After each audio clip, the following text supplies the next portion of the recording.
Let's now look at the rules of the precedent operators. Rules in the sense within the select statement, you might have some logical operation, something like if they belong to a particular this department or the next department, and probably if the salary is greater than. So how does it work in that case? So that's where this chart provides you with the details. Suppose if you have something like an operator with R and R in the sense either this or that. So it's kind of a mutually exclusive, and is all inclusive. So it both needs to happen. So that means the AND has higher precedence over R. So AND execute first, then comes R. So if you look at from top to bottom, arithmetic operators are executed first, and then that means addition, multiplication. Within addition, multiplication also there are going to be precedence, and then the concatenation operation, comparison between, and so on, and finally the logical operators. And again, that if you leave Oracle on its own to make a judgment, then naturally it needs to have some kind of a precedence so that it can execute. But in a way, you can enforce Oracle to perform a task. So that's where you need to have a parenthesis. So ideally, this could be explained well with an example. Let's get into that.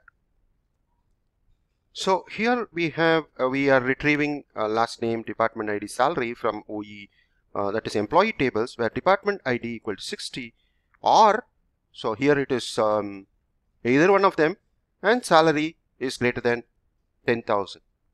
So what? Just think for a second, what could be the answer? Maybe for a few seconds. So which will have higher precedence, or AND? So as we discussed, AND is going to have a higher precedence. So that means this part of the query has to execute first, that is department 80 and salary first, because it has an AND, there is no parenthesis here.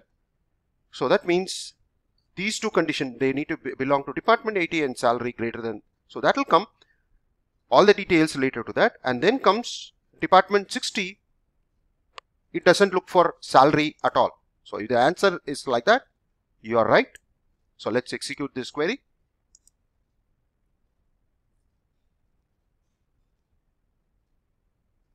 I think it's executing. Yeah, if you look at, so that's where if you see from row number 6 onwards, you have everything above 10,000 is what it had retrieved. And then in case of 60, it doesn't look at whether it is greater than 10,000 or not. It just returns all these salaries. It doesn't consider the salary part at all. So whoever belongs to that department, that is 60, it brings in that as well. I mean, even if it is the salary is less than 10,000 and they belong to department 60, then that is brought forward also. But what if you want to have, that's where the parenthesis, as I discussed, that's where the parenthesis plays a critical role. The actual scenario could be like, I want all the details where they belong to department 60 or department 80 and their salary is 10,000. In that case, yes, it is what it's going to return all the employees whose salaries are greater than 10,000 and they can belong to either one of the departments. So in that case, that is where the parenthesis plays a critical role. You need to use parenthesis there. So let's execute this and see what happens. So that means only there is no people or no employee in department 60 who have salary greater than 10,000. So all of them are in department 80, and that's where it has returned only those rows which satisfies the condition, and we have that parenthesis, necessary parenthesis in place so that the results are as expected. So parenthesis plays a critical role in defining the expectation, but if you're not using the parenthesis, that is where the rule of precedence plays a critical role, and in this case AND is executed first and then comes the R. So that's about the precedence rule in the SQL statement. Thank you. Next one is the sorting. So you want to sort, you could sort the names, you could sort the date, you want to have it in a specific listing, or probably based on some numerals like ranking. You want to sort the data. So for that, yes, you can use the order by class. So here it's on the higher date.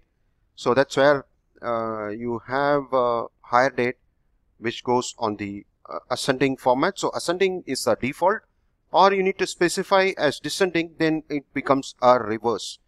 So that's it. That is what is indicated over here. That's the order by class. And then descending is what you have to specify, and this is for the column allies. So you want to have a specific column, particular column. So in that case, you mention that order by 3, which is the position. In this case, it's department ID. You can also have it with multiple columns as well. And finally, this is for the fetching the first 5 rows, and you can also, in this case here, you can also offset, that is leave alone the first 5 rows, and then from the next 5 only you can retrieve it.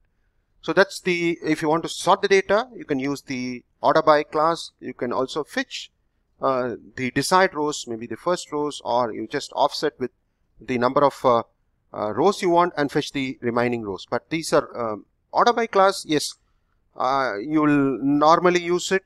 I mean, might be a requirement, but fetching the first row or leaving out the first 5 rows and fetching it the next 5 rows, you rarely come across a situation or requirement where you want to have such kind of a use. So that's about the order by class.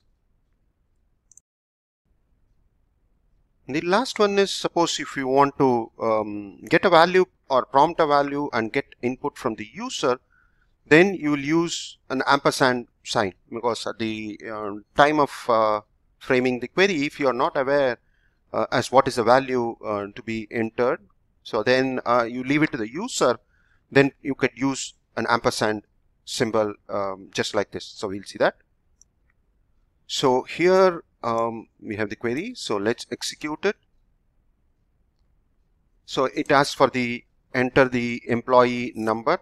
Let me say 106. I hope there is an employee for that.